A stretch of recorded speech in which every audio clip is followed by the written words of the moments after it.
This is the BBC. This podcast is supported by advertising outside the UK.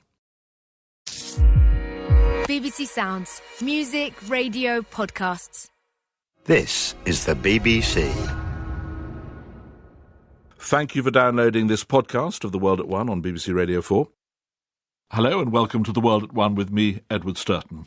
The government's Higher Education Review proposes a cut in tuition fees, but future students could be paying back their loans until they're nearly pensioners. We'll have reaction from new graduates.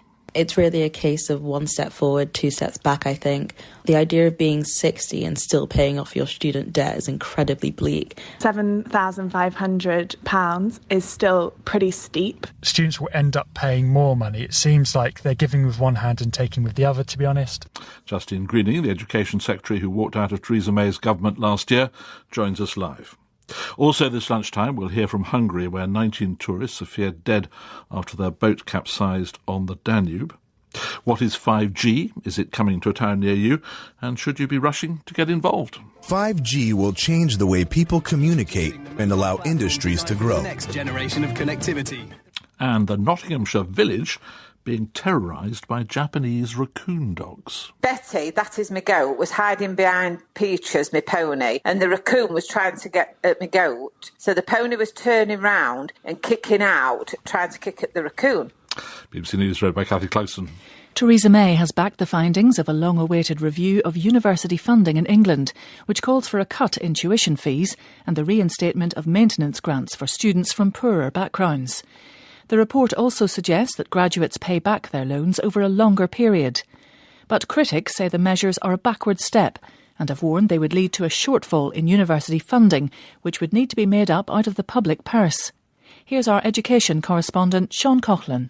The review, chaired by Philip Auger, is calling for a reduction in tuition fees in England from £9,250 to £7,500 per year.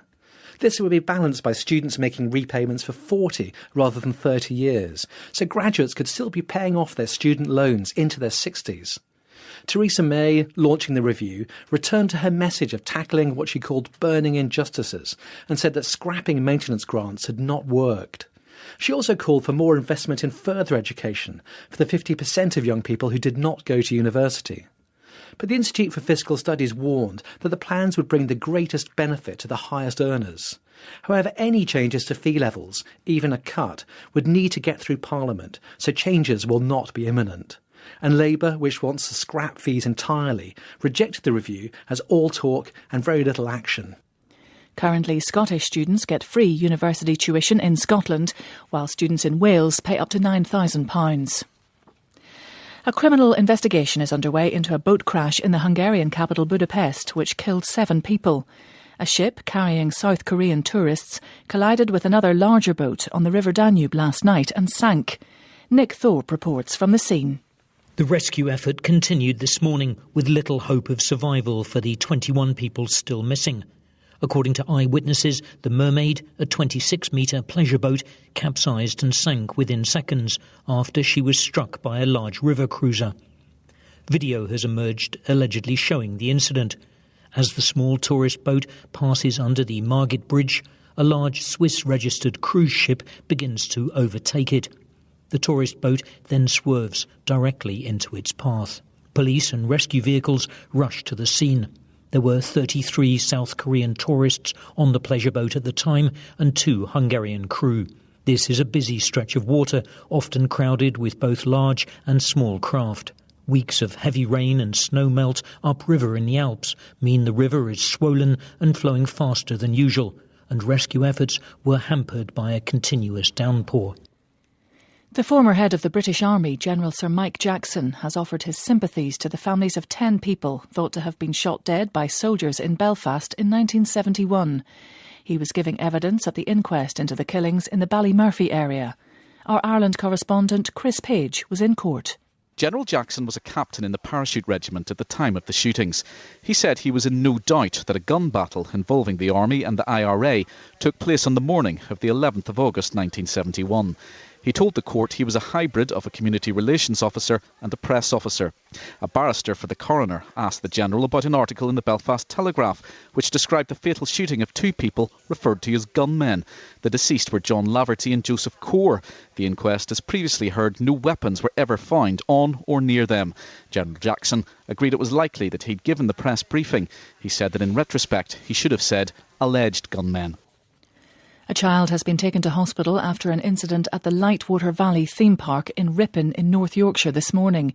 They were flown to Leeds General Hospital by air ambulance.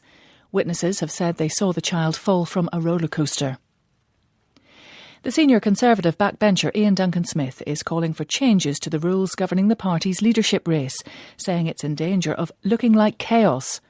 Mr Duncan-Smith, himself a former Tory leader, says the party should consider increasing the number of MPs needed to nominate a candidate and making it possible to eliminate more contestants in each round.